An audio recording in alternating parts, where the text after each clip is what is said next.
आदाब, इस्तकबाल है। मैं हूं आपके साथ अबू हुरैरा और आप देख रहे हैं मेरी खास पेशकश कोरोना होशियार खबरदार।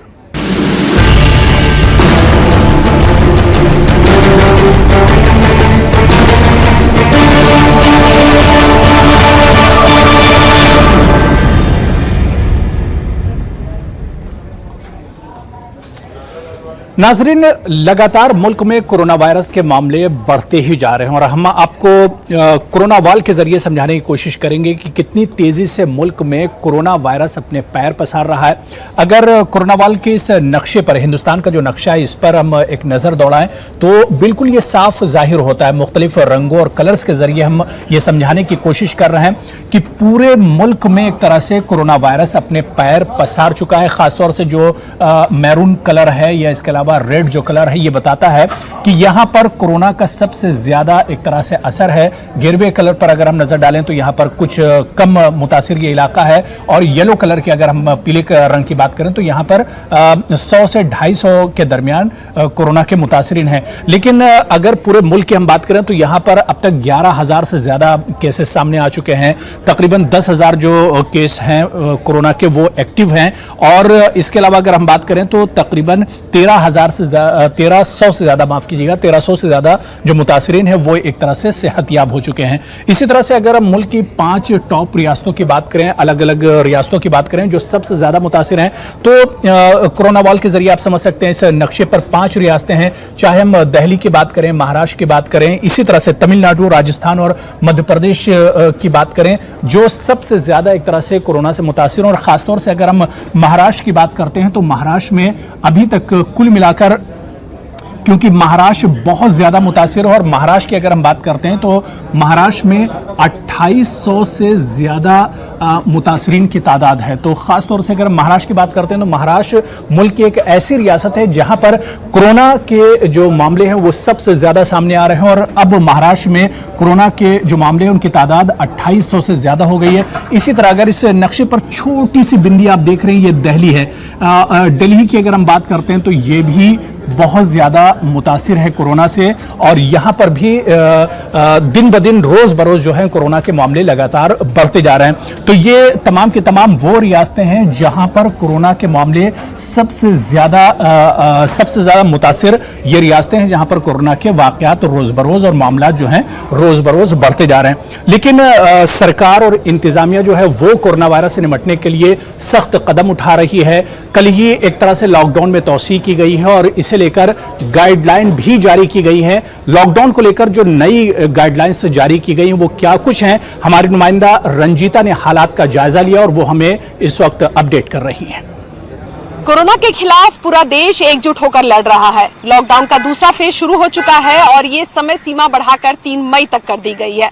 कल प्रधानमंत्री ने अपने अभिभाषण में कई चीजों का जिक्र किया। उन्होंने ये भी कहा कि 20 अप्रैल से कुछ चीजों में रियायतें दी जा सकती है। सरकार ने ये बताया है कि वो कौन कौन से क्षेत्र होंगे जहां 20 अप्रैल के बाद रियायत दी जा सकती है। हम बताना चाहेंगे आपको कि मनरेगा के कार्यों में छूट दी है सरकार ने, पोस्ट ऑफिस भी खोले जाएंगे, राज्यों के बीच कार्गो पर छूट दी गई है, ग्रामीण इलाकों में कारखानों में काम हो सकेगा। इसके अलावा ग्रामीण इलाकों में सड़क निर्माण कार्यों पर भी छूट दी गई है। इसके साथ ही जो सवाल लगातार विपक्षी पार्टी उठा रहे थे कि ग्रामीण इलाकों का क्या, कृषियों का क्या, क्योंकि कई ऐसी जगह हैं, चाहे हम पंजाब, हरियाणा, राजस्थान, इन राज्यों की बात करें, मध्य प्रदेश में भी जो फसल है वो तैयार हो चुके हैं, लेकिन किसान अपने फसल को काट नहीं सकते, अपने खेतों में जा नहीं सकते।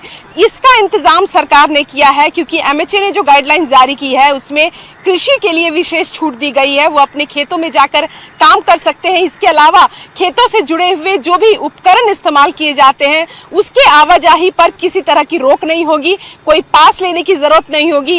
इसके साथ ही ये माना जाए कि सरकार की जो सबसे बड़ी मुश्किल थी वो ये कि ग्रामीण इलाकों को किस तरह से जो अर्थव्यवस्था की मार इस कोरोना संक्रमण के बाद हो रही थी उसको रोका जाए, ग्रामीण इलाकों में किस तरह छूट दी जाए, इसका निवारण सरकार ने कर लिया है। 20 अप्रैल के बाद इन तमाम जगहों पर कुछ रियायतें दी जाएंगी। लेकिन जो बड़ा सवाल है वो ये कि क्या इस बीच में सोशल डिस्टेंसिंग की बात जो सरकार लगातार करती रही है, जो हॉटस्पॉट इलाके हैं राज्यों में, उन जगहों पर इसी तरह से सुरक्षा जो है वो बढ़ाई जाएगी, प्रशासन पूरी तरह से मुस्तैद रहेगा।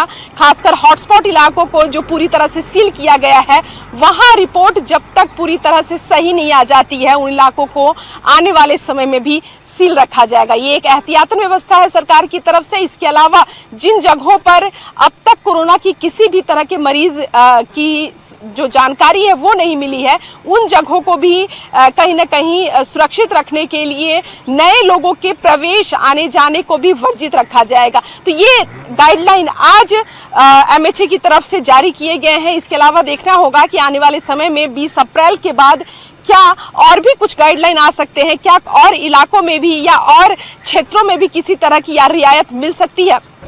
कैमरा पर्सन सोनू के साथ रंजीता झा, न्यूज़ 18 नेटवर्क। तो नाज़रीन, मुल्क में इस मुश्किल घड़ी में बहुत सी तंजीमें लोगों की मदद के लिए सामने आ रही हैं। ऐसे बेंगलुरु में कुछ समाजी तंजीमें निकलकर सामने आई हैं जो गरीबों में और ख़ासतौर से जो मजबूर लोग हैं उनमें राहत का सामान पहुंचा रही हैं, खाने पीने का सामान तकसीम किया जा रहा है। बेंगलुरु में कुछ तंजीमें ऐसी हैं जो लोगों की मदद के लिए जिन्होंने अपने हाथ आगे बढ़ाए हैं और लोगों की मदद की जा रही है। ख़ास तौर से ये तंजीमें बिला लिहाज मजहब व मिल्लत लोगों की मदद कर रही हैं। सर, यहाँ मजदूर जो कारपेंटर काम करते हैं, पुलिस का काम करते हैं, गाड़ी मिस्त्री का काम करते हैं, जो रेलवे स्टेशन में जो ऑटो चलाते थे, जो कुली का काम करते थे, वहां तक भी उनके पास भी खाने की नहीं है। कोई भी सुबह कुली का काम करेगा, शाम को खाना खाएगा, नहीं हो पा रहा। तो उनकी जितनी जगह जा रहा हूं, जैसे लोग रास्ते में मिल रहे हैं, पूरी तरह से सेवा दे रहा हूं। मैं सबसे पहले धन्यवाद देना चाहूंगा, मेरी टीम है सब अपने हाथ पूरी मोदी जी के कहे अनुसार जो भी कानून का पालन करना चाहिए वो सब अपने हाथ में मास्क पहने हुए हैं, हाथ में ग्लव्स है, मुंह में मास्क है। एक डिस्टेंस जो तय किया गया था वो डिस्टेंस तय करके पूरी तरीके से सिस्टम से ये काम किया जा रहा है। हर धर्म के लोगों को दे रहे हैं, हर धर्म। मैंने बापूजी नगर में एक दොड्ड बस्ती है, एक ड्राइवर था आसिफ, वो मेरे काफी परिचित है पुराने।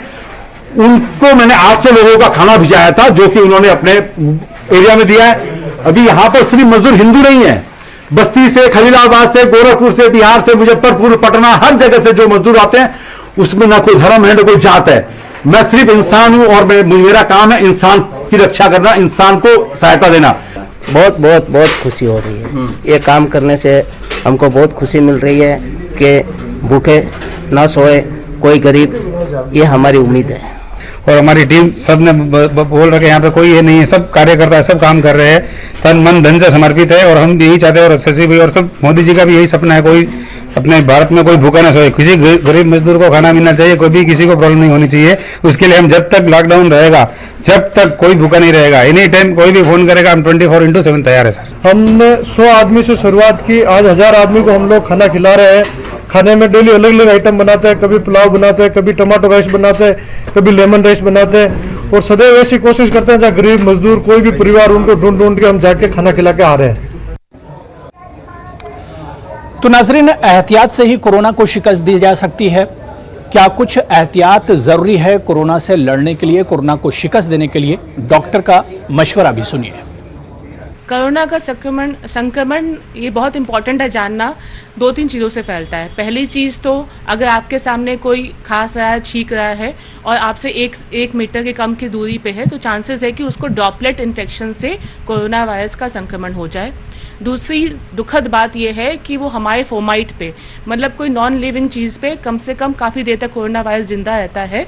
इसलिए अगर उसको हम किसी कोरोना वायरस संक्रमित मरीज़ ने अगर उस चीज़ को छू लिया और आकस्मिक किसी और ने उसको छू लिया तो उससे भी उसको फैल सकता है। तीसरा, एक कथित आजकल चल रहा है कि ये हमारी हवा में आसपास भी ये रहता है, तो वो भी एक रिस्क देखने में आया कि कोरोना वायरस उससे संक्रमित हो सकता है। कुछ 5-6 चीज़ों का ध्यान हमें देना है। पहली चीज़ तो ये कि हमें बहुत ठंडा खाना नहीं खाना है, जैसे ठंडा पैर नहीं लेना है, ठंडा दही, ये सब चीज़ें अवॉइड करनी है हमको। हमें गुनगुना पानी का सेवन करना है। हमें बाहर का खाना अवॉइड करना है। हमें अपने खाने में विटामिन सी होना चाहिए, जैसे कि नींबू, संतरा, आंवला, इन सब का सेवन बढ़ाना चाहिए, बिकॉज ये हमारी इम्यूनिटी को स्ट्रॉन्ग करता है। और साथ ही साथ हमको लंबी फास्टिंग अवॉइड करनी चाहिए, क्योंकि उससे हमारी इम्यूनिटी वीक होती है। हमें डेफिनेटली ज़्यादा पानी पीना चाहिए, उससे हमारी इम्यूनिटी स्ट्रांग होती है, हमारे डाइजेस्टिव सिस्टम के सारे गंदे कीटाणु बाहर निकलते हैं और हमारी क्षमता लड़ने की बढ़ जाती है। दूसरी चीज़ है, रही बात रुपये की, आजकल जैसे कि सब एडवाइस कर रहे हैं कि हमको पेपरलेस मनी का ट्रांजैक्शन करना चाहिए, जितना हो सके कार्ड पेमेंट करें, जैसे कि आजकल पेट्रोल पंप में कार्ड पेमेंट कंपलसरी कर दिया गया है। और अगर हमको आकस्मिक किसी से रुपए लेने पड़े हैं तो उसके बाद हम अपने हाथ को अच्छे से 20 सेकंड तक धोएं और साथ ही साथ हम अपने हाथ को सैनिटाइज करें अगर हम वहाँ पे हाथ नहीं धो पा रहे तो। देखिए, आजकल तो बच्चों को बाहर खेलने जाने देना सुरक्षित नहीं रहेगा, क्योंकि इससे संक्रमण का खतरा बढ़ जाएगा, कई गुना बढ़ जाएगा। तो बेटर ये है कि बच्चों को होम स्टे में ही रखा जाए, उनको बाहर ना निकलने दिया जाए, खेलने भी बाहर न जाने दिया जाए। इसके बदले में उनको इंडोर गेम्स खेलने के लिए प्रेरित किया जा सकता है, जैसे एरोबिक एक्सरसाइज करा सकते हैं, इंडोर गेम्स खेल सकते हैं, म्यूजिकल चेयर्स खेल सकते हैं, कोई भी इंडोर गेम खेल सकते हैं। और इससे वो एक्टिव भी बने रहेंगे और इंटरटेन भी होते रहेंगे, बोर नहीं होंगे। लेकिन बाहर जाने देना तो मेरी सलाह में सही नहीं रहेगा, बाहर संक्रमण का खतरा बढ़ जाता है। होम स्टे के साथ साथ सोशल डिस्टेंसिंग भी बहुत ही इम्पोर्टेंट है। और घर में बच्चे जो खेल रहे हैं उनमें कम से कम 6 फीट लगभग 2 मीटर की दूरी होनी चाहिए दो बच्चों में, और इसका पालन करना बहुत ज़रूरी है, क्योंकि सोशल डिस्टेंसिंग से ही हम लोग स्प्रेड होने से बचा सकते हैं। तो रोग को स्प्रेड होने से, वायरस के इन्फेक्शन को स्प्रेड होने से बचाने के लिए पर्सनल डिस्टेंस बहुत ज़रूरी है। तो कम से कम 6 फीट यानी कि लगभग 2 मीटर की दूरी होनी चाहिए। देखिए, बच्चों के खान पान का तो विशेष ध्यान देना चाहिए, क्योंकि न्यूट्रिशन बहुत ज़रूरी है, न्यूट्रिशन और हाइड्रेशन बहुत ज़रूरी है। तो 6 महीने से जो कम बच्चे हैं उनको तो ब्रेस्ट फीडिंग ही कराना होता है, मदर मिल्क ही बेस्ट होता है 6 महीने से कम बच्चों के लिए। बाकी जो बड़े बच्चे हैं उनको हम लोग को देना चाहिए, फ्रूट्स देना चाहिए, वेजिटेबल्स देना चाहिए। जो फैमिली फूड बन रहा है, जो घर में फ्रेश खाना बन रहा है, वो बहुत ही इम्पोर्टेंट और ज़रूरी है। साथ में हम लोग उनको ड्राई फ्रूट्स दे सकते हैं, मिल्क दे सकते हैं, कर्ड दे सकते हैं, दलिया दे सकते हैं, एग दे सकते हैं प्रोटीन के लिए। तो खाने में विटामिन, मिनरल और प्रोटीन का होना बहुत ज़्यादा ज़रूरी है। ये इन्फेक्शन से बचाता है, इम्यूनिटी बूस्ट करता है। साथ में हमको कुछ चीज़ें अवॉइड करनी चाहिए, जैसे जंक फूड हो गए, फ्रेंच फ्राइज हो गए, चिप्स हो गए, या कैलोरी वाले फ्लेवर्ड मिल्क हो गए, कैफिनेटेड ड्रिंक हो गए, कोल्ड ड्रिंक, ये सब नहीं देना चाहिए। और घर की बनी ही चीज़ें खानी चाहिए, स्पाइसी एंड ऑयली चीज़ें अवॉइड करनी चाहिए। हर हाल में घर की बनी चीज़ें देनी चाहिए। साथ में अगर डॉक्टर की सलाह के साथ बच्चों को विटामिन डी और जिंक की भी खुराक दी जा सकती है।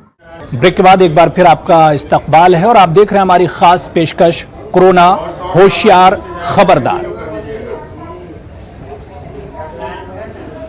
नाजरीन, जब से ये वबा एक तरह से आम हुई उसके बाद से ही फेस मास्क की डिमांड मार्केट में बहुत ज़्यादा बढ़ गई और अब हालत ये है कि मास्क बाजार और मेडिकल स्टोर से पूरी तरह से गायब हैं और पूरी दुनिया में फेस मास्क को लेकर एक तरह से मारामारी है।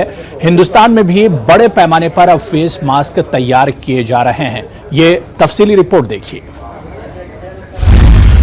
फेस मास्क कोरोना के खिलाफ अहम हथियार, दुनिया में मास्क की मारामारी, मास्क का इस्तेमाल जरूरी। कोरोना वायरस के फैलाव के साथ फेस मास्क दुनिया भर में न सिर्फ इस वबा की अलामत बन गए हैं बल्कि बहुत अहम जरूरत भी। मास्क अब मामूल की जिंदगी का हिस्सा बन गए हैं। लाखों लोग इसे लगाए नजर आते हैं। एक मौका ऐसा भी आया था जब मास्क बाजार से जैसे गायब हो गए थे। हिंदुस्तान समेत दुनिया भर में मास्क की कमी हो गई। दुनिया का सुपर पावर कहलाने वाला अमेरिका में भी मास्क की शदीद किल्लत है। मास्क की मांग आवाम में इतनी बढ़ी कि दुनिया के कई ममालिक ने मास्क तैयार करने को लेकर जंगी पैमाने पर काम शुरू कर दिया। अमेरिकी ओहदेदारों ने बताया है कि कोरोना वायरस से बचाव की जद्दोजहद में मुल्क को सालाना 3.5 अरब सर्जिकल मास्क और सांस लेने के आलात की जरूरत होगी और अमेरिका इनका सिर्फ 1% तैयार कर सकता है। अमेरिकन हॉस्पिटल एसोसिएशन कि एसोसिएट मीडिया डायरेक्टर के मुताबिक मुल्क भर के अस्पतालों में तिब्बी साजोसामान की खपत जारी है और इस पर तवज्जो भी नहीं है। डॉक्टर्स, नर्सें और दीगर तिब्बी अमला इस सामान की कमी के बायस अपनी हिफाजत खुद करने के उसूल पर अमल कर रहा है। कई ममालिक की बड़ी बड़ी कंपनियों और कारखानों ने अपने यहाँ दूसरे काम छोड़कर मास्क बनाने का बीड़ा उठाया। लॉकडाउन की वजह से भी मास्क बनाने और मास्क बरामद करने में दुश्वारियों का सामना है। चीन, जहां से कोरोना वबा की शुरुआत हुई थी, मास्क का सबसे बड़ा कारोबार करता है। लॉकडाउन के बायस चीन के दीगर छोटे कारोबारी इदारों की तरह मास्क बनाने के बड़े कारखाने भी मुश्किल में पड़ गए। कोरोना वायरस की वबा फूटने से पहले चीन दुनिया में मास्क की निस्फ तादाद बरामद करता था। मौजूदा हालात में यौमिया पैदावार 10 मिलियन से बढ़ाकर 117 मिलियन कर दी गई है। चीन में सरकारी कंपनियां और आईफोन बनाने वाली कंपनी फॉक्सकॉम जैसी टेक्नोलॉजी की बड़ी कंपनियां भी अब मास्क तैयार कर रही हैं। अमेरिका में भी ट्रंप इंतजामिया के ताजा तरीन इक़दामात के बाद मास्क की तैयारी में तौसी कर दी गई है, मगर इसमें अभी वक्त लगेगा क्योंकि इसके लिए मशीनों की जरूरत होगी जो 6 माह से पहले दस्तयाब नहीं होंगी। हिंदुस्तान में भी मास्क के स्टॉक को लेकर तशवीश पाई जाती है। हिंदुस्तान ने कई ममालिक को मास्क ऑर्डर किया है। इसके अलावा मुल्क के अंदर भी कई कंपनियां जंगी पैमाने पर मास्क तैयार कर रही हैं। उम्मीद है कि बहुत जल्द हिंदुस्तान में मास्क की किल्लत का खात्मा हो जाएगा। कोरोना से बचाव के लिए हिंदुस्तान की कई रियासतों ने अपने शहरियों को मास्क लगाना लाजमी करार दिया है। डॉक्टर भी यही मशवरा देते हैं कि अगर आप घर के बाहर निकलें तो अपने मुंह को ढकें या फेस मास्क का इस्तेमाल करें। न्यूज़ 18 भी आपसे अपील करता है कि एहतियात बरतें क्योंकि एहतियात से ही कोरोना को शिकस्त दी जा सकती है। Bureau report, news 18 Urdu. तो बड़ों के साथ साथ अब बच्चे भी अपील कर रहे हैं कि अगर कोरोना को शिकस्त देना है तो एहतियात बरतनी होगी और ऐसे में आप घरों में रहें ताकि महफूज रहें। सुनिए। कोरोना को हटाना है और कोरोना से डरना नहीं है, डरना नहीं है, उसको भगाना है, भगाना है और कोरोना से इसको भगाना है अपनी फैमिली से। जीतेंगे हम।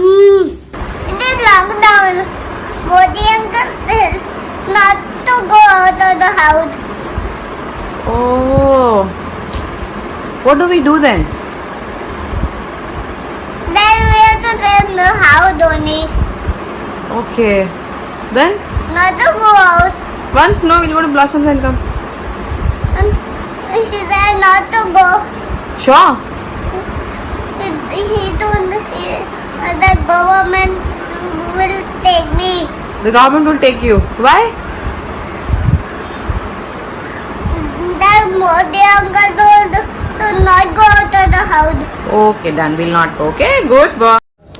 इस मुश्किल घड़ी में हर कोई अपनी जिम्मेदारी निभा रहा है और खासतौर से सिक्योरिटी एहलकार या तिब्बी अमले की अगर हम बात करें, डॉक्टरों की बात करें तो सबसे ज्यादा और सबसे अहम किरदार डॉक्टर्स अदा कर रहे हैं। डॉक्टरों का हौसला बढ़ाने के लिए अब डॉक्टरों की बिरादरी भी सामने एक तरह से आई है। कुछ डॉक्टर किस तरह से अपने साथी डॉक्टरों का हौसला बढ़ा रहे हैं, ये वीडियो देखिए।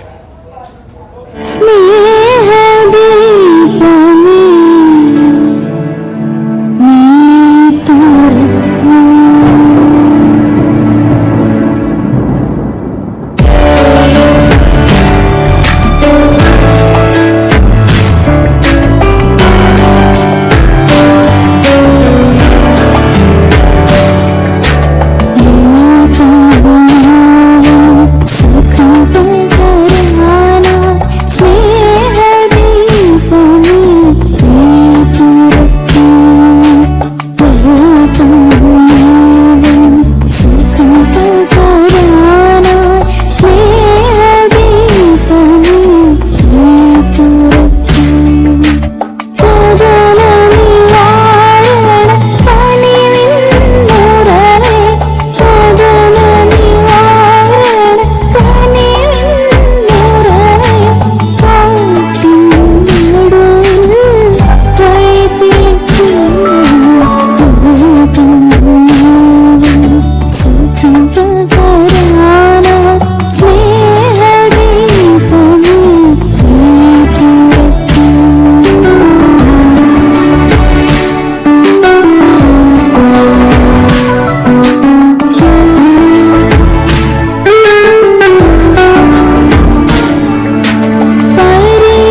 कराना स्नेहदीपने नीतुरक्तु। और बॉलीवुड के मारूफ अदाकार धर्मेंद्र ने लोगों से अपील की है कि किस तरह से कोरोना से निपटा जाए। धर्मेंद्र ने लोगों से अपील की है कि कोरोना से होशियार रहिए, खबरदार रहिए और खासतौर से धर्मेंद्र ने अपने इस पैगाम में जोर दिया है कि आपस में मुत्तहिद रहें और इंसानियत बरकरार रहनी चाहिए। सुनिए धर्मेंद्र का ये खास पैगाम। दोस्तों, कोरोना नाम की दहशत सारी दुनिया में फैली है। ये नामुराद बीमारी किसी एटॉमिक जंग से कम नहीं। ये ऐलान नहीं करती, हमला करती है। ये बस छू कर चली जाती है और दे जाती है अपना सारा जहर आपको। इसके पीछे हाथ धोकर पड़ जाओ, वरना जिंदगी से हाथ धो बैठोगे। मैं आपका धर्मेंद्र आपसे हाथ जोड़कर दरख्वास्त करता है कि अपने लिए, अपने बच्चों के लिए, भाई बहनों के लिए, दोस्तों के लिए, इंसानियत के लिए एक हो जाओ। Let's fight it out. I am sure this bloody disease will die its own death soon. Let's fight it out. Love you. जीते रहो, खुश रहो। आज इंसान अपने गुनाहों की सजा पा रहा है दोस्तों। ये कोरोना हमारे बुरे कर्मों का फल है। हमने इंसानियत से मोहब्बत की होती, इंसानियत से प्यार किया होता तो ये घड़ी कभी नहीं आती। आज भी सबक ले लो इससे, मिलजुल कर रहो, इंसानियत से प्यार करो, इंसानियत को जिंदा रखो। आज ये मैं बहुत दुखी होकर आपसे कह रहा हूं। उसके लिए, अपने लिए, अपने बच्चों के लिए, इस दुनिया के लिए, इंसानियत के लिए एक हो जाओ, एक हो जाओ। बॉलीवुड के मारूफ कॉमेडियन जॉनी लीवर ने अपने ही अंदाज में कोरोना पर वार किया है। सुनिए।